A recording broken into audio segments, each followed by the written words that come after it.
You're now listening to the Engage the Rockies podcast, your go-to podcast for local and state issues concerning Colorado.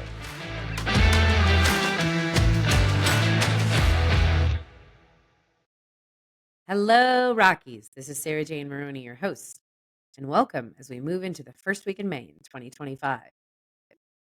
First up, the Drug Enforcement Administration executed a raid in Colorado Springs on Sunday morning. There were more than 300 federal law enforcement officers, local authorities, all involved. It was the intersection of South Academy Boulevard and Airport Road, and they made quite a few arrests. There were more than 200 people in the nightclub, and more than 100 people were detained. There were even some service members there, and the special agent in charge, Jonathan Pullen, with the DEA Rocky Mountain Field Division, said that they are working with the Army Criminal Investigation Division in terms of the particular service members. Another agent, David Olinsky, commented that the uptick in enforcement is due to, quote, a renewed sense of purpose, end quote, at the agency under the new Trump administration.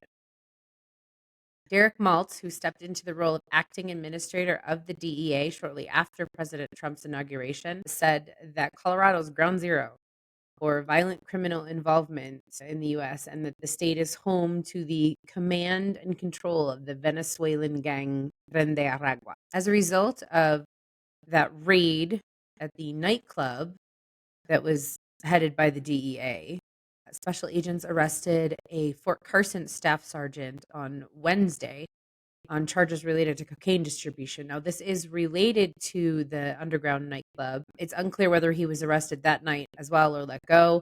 And supposedly, he holds a leadership role in a business called Immortal Security, LLC, which provides security at nightclubs. So it's possible that he wasn't arrested that night, but he was arrested then on Wednesday. And evidently, there was a sting back in April that led them to have information and getting a search warrant for messages dating back to September of 2024, where he was shown to be purchasing and selling cocaine. So it's an ongoing investigation. Lots of different media outlets have reached out for comment, and they've said that they can't say too terribly much more about it at this time, and that they're working with the Army CID. Something that's coming up very soon is Sindai, and it's the official end of the legislative session. The Colorado General Assembly meets for a maximum of 120 days, and that's stipulated. It's from early January to early May. The particular dates aren't set until it's decided by the legislature. However, they cannot exceed 120 days. Sindai means that any bills that have not passed both chambers by that date are failed on the calendar, and then they will not advance any further. And there's a lot of deadlines around that for important bills. So if a bill doesn't have a safety clause, then it becomes effective 90 days after the adjournment, unless it has a specific note in the bill telling you when it will be enacted by. And if he hasn't signed it after 30 days and he hasn't vetoed it, then and no action is taken, then the bill will automatically become law. So it's quite a significant thing. And it's a Latin term that means without any future date being designated or indefinite is the word that is used, and that is coming right up. That will be the 7th of May, which means that between now and then, they couldn't, for example, hold a Sunday session. However, if they did previously, then that Sunday session counts in the 120 days of the legislature being allowed to meet. So lots of things are happening right here at the end in the scurry to get the bills through both houses. So these dates and times are very important.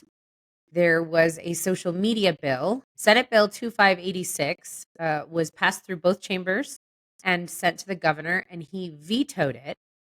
Now, the legislature said that they were going to override his veto. However, that didn't actually happen.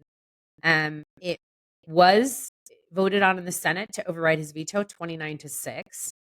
And then when it moved on to the House, they voted 51-13 to lay over the override after that 7th of May date that I just gave you. And that's why that's so important.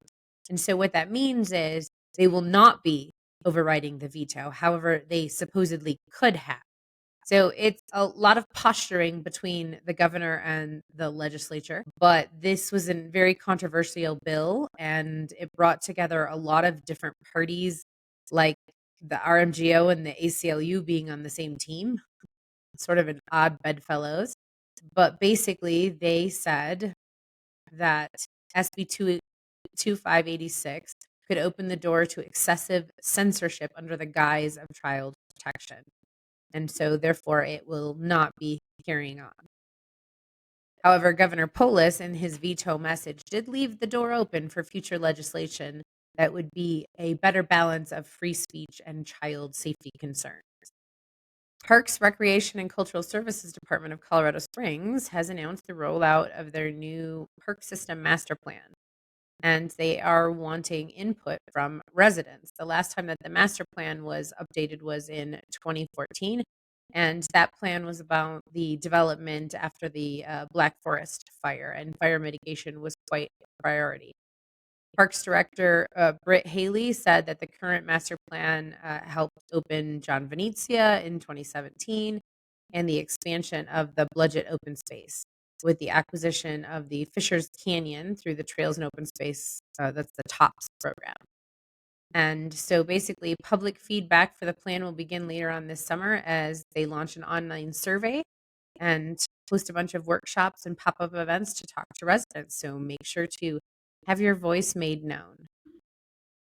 Last year in the legislature, Amendment H created an adjudicatory panel for judges. And this was passed by the voters in November, and it has been implemented with a panel of judges. And so the procedure, complaints about judicial misconduct, and formerly known as requests for evaluation, are received by the Colorado Commission on Judicial Discipline that has been created. And they've actually had a few sessions, and they had a webinar that was sponsored by the Colorado Bar Association. Amendment H is already having an effect. There was a 3-member panel that adjudicated the discipline of a 13th Judicial District Court judge.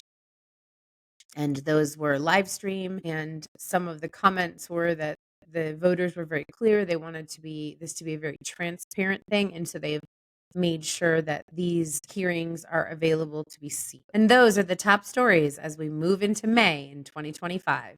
Thanks for joining us. Please remember to click the like and subscribe button, and make sure to get our emails for any other updates. Thank you for listening to the Engage the Rockies podcast, your go-to podcast for local and state issues concerning Colorado.